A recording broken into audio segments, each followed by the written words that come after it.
Okay, Shin Arashi. I want to take a second to address a couple questions and thoughts about double stick. So something I should have done very beginning, and I may have done in the first stick video, but I'm not sure, is talk about range and the mentality created by the range. The Filipinos break it down into three ranges of stick. Back up. No, keep going. The Filipinos break it into three ranges for stick, and their mentality methodology for it is very good. I'm going to turn the camera here, hopefully. All right, so my staff in the portable hole here will represent the core of the opponent. Okay. Um, the the first range is out here where my weapon can't touch his weapon, he can't touch me, nothing. All right. This is outside range. We're just kind of feeling each other out. This would be most common in dueling, but if you get into skirmish, this is watching the other players on the field. Okay, where are things going? This would not happen in a hunt situation. Okay, if it's a hunt situation, you can go away, bug. If it's a hunt situation and they're doing this, they're this far away from you. See if I can come over. I hope you guys can get a kind of an idea of how far away I am from the thing. See, I can't touch him. All right. If it's a hunt situation, you're this far away. Unless you can't run, there's no longer a hunt. If it's an ambush and they're coming at you, then they're coming at you. If it's a raid, and I'll do a video explaining all these terms probably tomorrow. If it's a raid and you're defending, you're the defender, then okay, just wait. All right. So that's outside range is what I call it. Snake range, I believe is what DBMA called it, is what one of my students just told me. The next range is really hard to demonstrate here, but it's a little closer, and I can't hit their body, but I can hit their stick, I can hit their defending hand, I can defend the snake. Lagomano, long range or long hand, okay? This is all about defending the snake. Let's smash the hand that's holding the stick, let's knock the stick out of the hand, let's cut the hand off with a long knife, whatever. From my research, it sounds like one of the last major melee wars in the archipelago areas was won by people who do this outside range. This outside range is owned by the person who is fastest, has the longest reach, has the longest weapons. Okay, so a lot of FMA practitioners will be here because of that historical significance. And I think that translates a lot into Dog Brothers stuff. That translates a lot into what you see in film and stuff. One of the things I was made aware of was these chamber positions, okay, are in part a defense against these long-range guys. Because if you're using my methodology of having sticks protecting, all right, and you are at this long range, and you're not active with your hands, then you're giving them targets. Okay, and I'll come back to that. Next is the range at which my stick can hit the opponent. Okay. All right.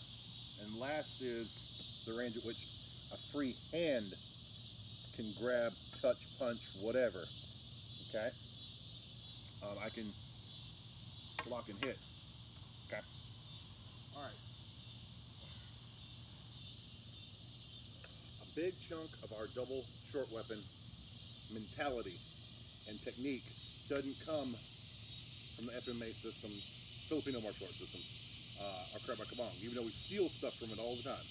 Okay, those guys play with those weapons the most, so of course we would steal some of the stuff. Like the Brazilians, I disagree with their mentality about ground fighting, but am I going to steal their techniques? Sure. Mostly stuff that they stole from judo anyways, but you know, whatever. All right, so why do I have here whereas they have here? Okay. Well, I'm used to being, my double stick work is, okay, right? Whereas they would be start in, straight back, start in, okay? I'm big. I've always been big. I'm at my worst weight right now, but even when I was smaller, fuck that. I ain't darting in and out. If I'm darting in and out, I am doing something wrong. Okay, but let's look at where these fights happened. All right, number one, this was short for Krabat Kabong. This is short for DBNA. Okay, this is 26, 28 inches. All right, this is long ass for Wing Chun. All right, they're more 16 to 20 inches. Okay, which makes us a little closer to Serrata, even though there are some major differences, but some similarities.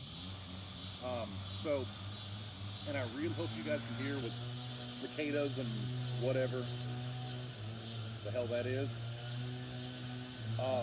So I'm going to be here protecting my face because I'm in here and I'm expecting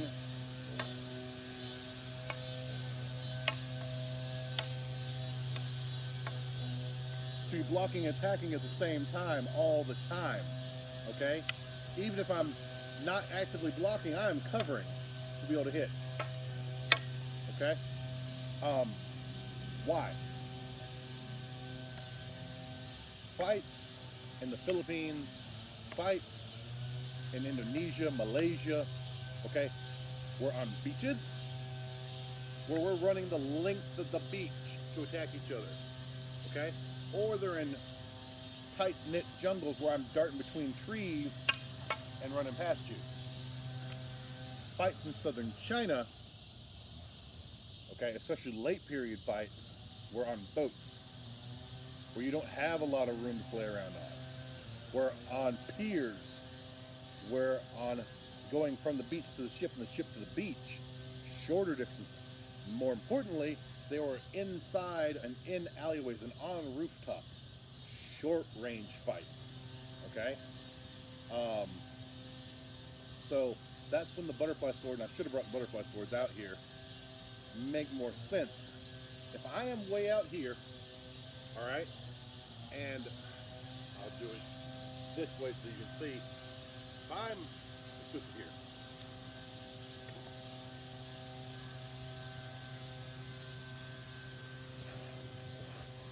All right, this is the center line of my opponent.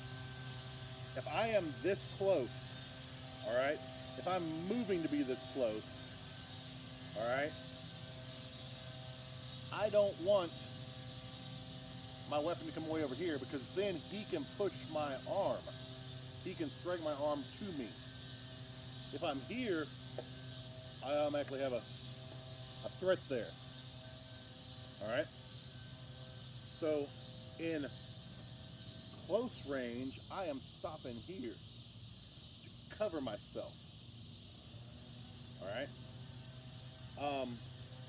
The common methodology for longer range is go further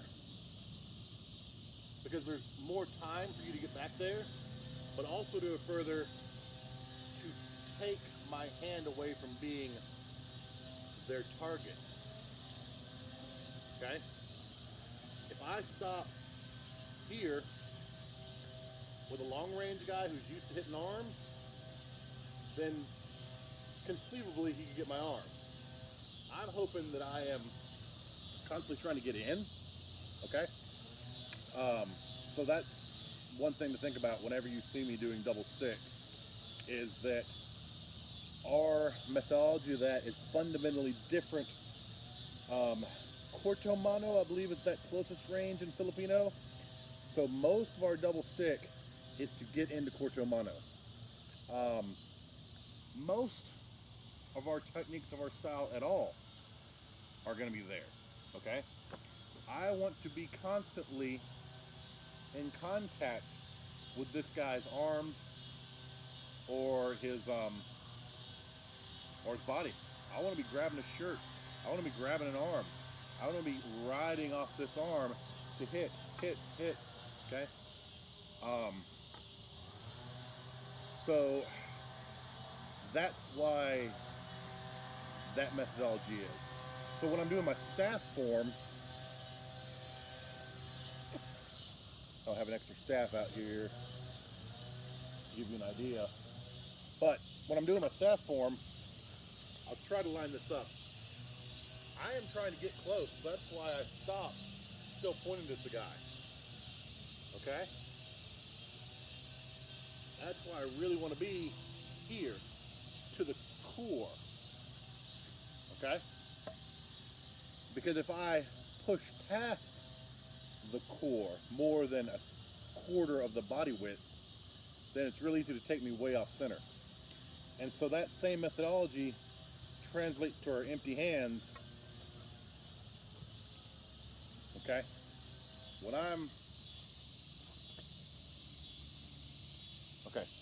This is how far I want to be at most from my opponent's core. I want to be able to manipulate his weight, okay? And if he's bigger than me, then I need to learn to, either way, I need to learn to read his weight by push, pull, feel where they are, right? If I'm bigger than a big chunk of my students and my attackers and stuff like that, right? But I'm not always. I can't guarantee that, right? And I've got students that are going to be smaller than me, all right? They've got to be able to read this energy that the opponent's giving them. The push, the pull, the push, pull, or lockdown, right?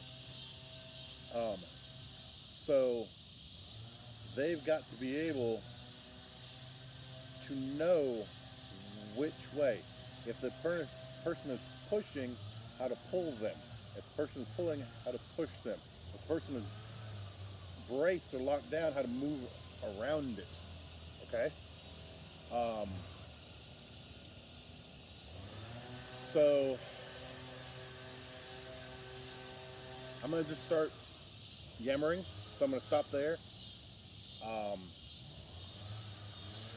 Go back, if you've already watched the staff videos, if you've already watched double stick or single stick videos, go back and see what I'm talking about. If you trained with me before on those kind of weapons, go back and look. The other part of it is some of this comes from, are we fighting against somebody armored or unarmored? Well, in modern context, the only armor you're going to see is a guy's leather jacket or someone wearing a plate carrier. All right? And if you've got double sticks against somebody wearing a plate carrier, you need to be looking for neck and knees. Okay? Or looking to knock them over. If they got a leather jacket, well, that's good. That's better than nothing against the blade. But compared to a gambeson, chainmail, bamboo plate, metal plate, ring mail, any kind of traditional armor, those things are nothing. Leather jacket is going to be, or motorcycle jacket, or motorcycle padding.